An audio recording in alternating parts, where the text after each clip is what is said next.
На почеток, пред да кажам зашто е, ќе замолам министерот за одговорот. Ова е.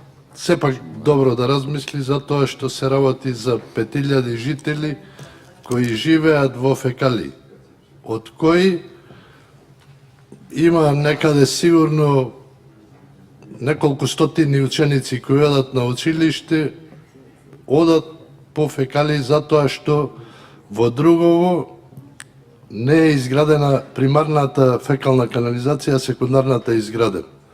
На тие луѓе нема кој во моментов да им помогне и се оставени така. Јас замолив и вчера бев спремен и двата да ги повлечем, но и онака министерот е решен изгледа. И тие да ги отфрли. Овде се работи за 8 милиони денари за доизградба на канализацијата во Другово.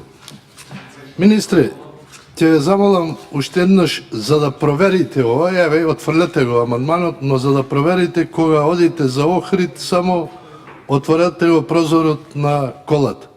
Значи, отворете го кога дојдете до Другово, отворете го прозорот на колата да видите за што се работи. Затоа уште еднаш замолувам добро се размисли за ова, затоа што на многу пати, на многу места е кажан овој проблем. Ако може да се реши добро, ако не, не. Тоа е.